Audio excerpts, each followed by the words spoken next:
What happens in the Arctic does not stay in the Arctic. There are things happening in the Arctic now that would have been unthinkable 20 years ago.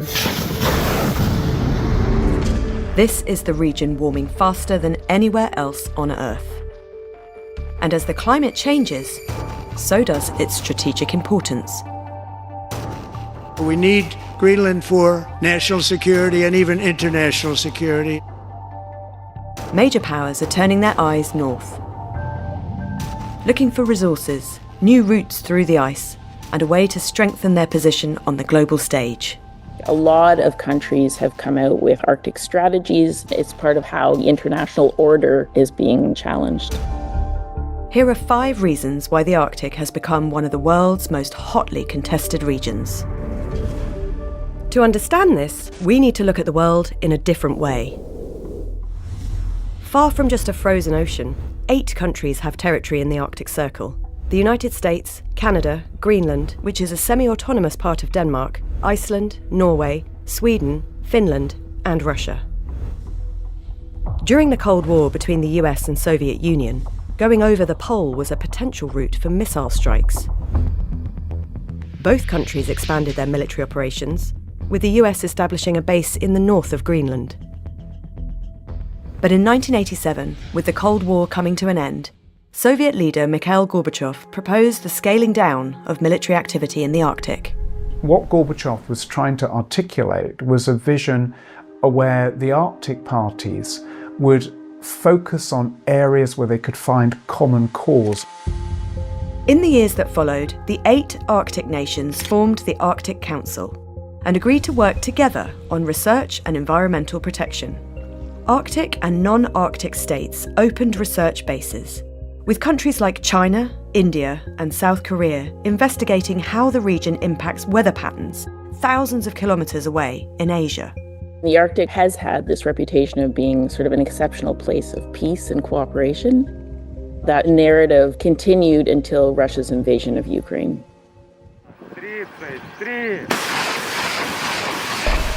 In 2022, Russia reopened the Cold War's fault lines. Within months, Finland and Sweden applied to join NATO, the Western military alliance. The Arctic map became Russia on one side and NATO members on the other. The border between Norway, Finland and Russia is effectively a front line for Russia and NATO. The Arctic saw direct conflict when a Russian airbase in the Arctic Circle was attacked by Ukrainian drones. The region is critical to Russia's military. Most of its nuclear capability is based there. Я подчеркну, Россия никогда никому не угрожала в Арктике. Но мы внимательно следим за развитием ситуации, выстраиваем адекватную линию реагирования. Russia has reopened dozens of Soviet-era bases and used Arctic waters to test hypersonic cruise missiles. Russian and American fighter jets have come into close proximity in the skies near Alaska. And the West is also expanding its Arctic presence. 2024 saw NATO's biggest drills in the region since the Cold War. The US Army has reactivated a specialised Arctic force in Alaska, and President Trump has proposed something bolder. We need Greenland for national security and international security. Arctic force in Alaska, and President Trump has proposed something bolder.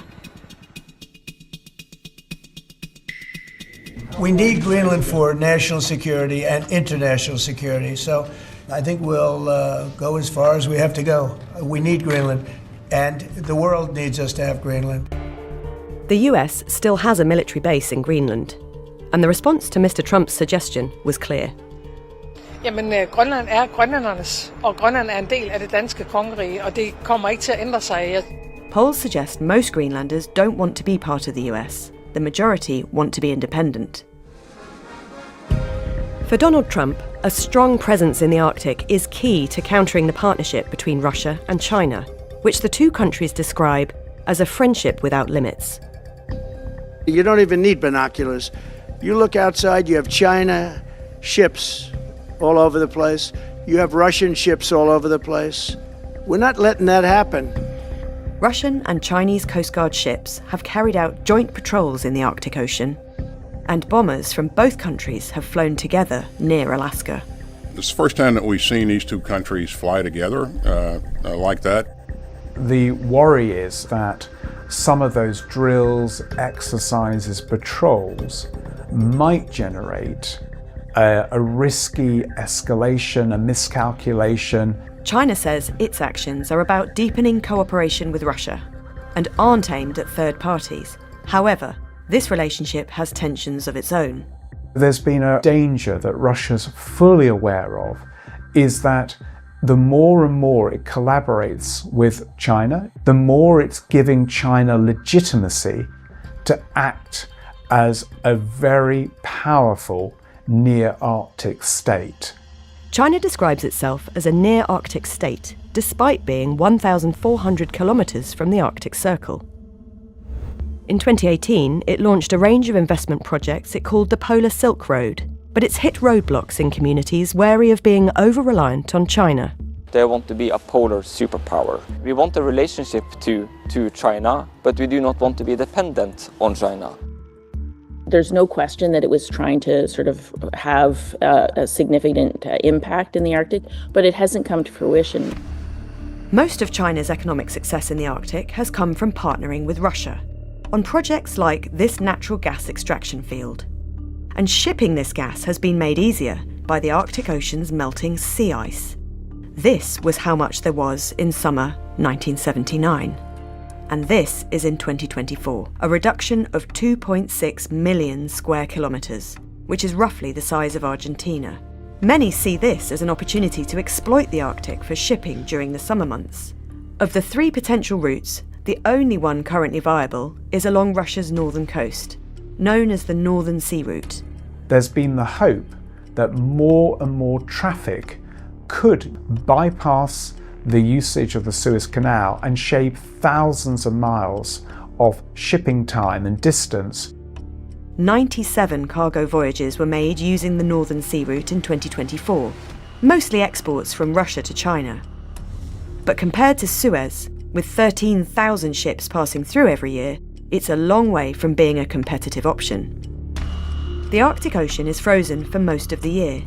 Even in summer, it's an unpredictable environment.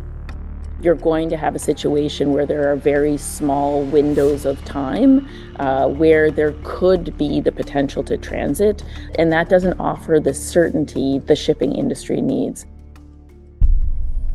While questions remain about shipping, there's something else the melting ice may reveal.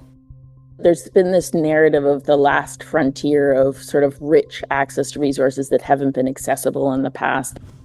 It's estimated that 30% of the world's undiscovered gas and 13% of undiscovered oil is there. Minerals too, particularly in Greenland.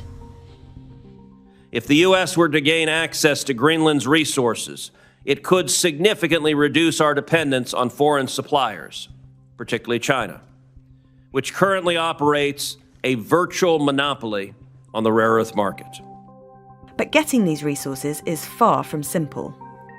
You're dealing with environments that are remote, expensive to operate in, lacking infrastructure, and where there is very little skilled labour close by.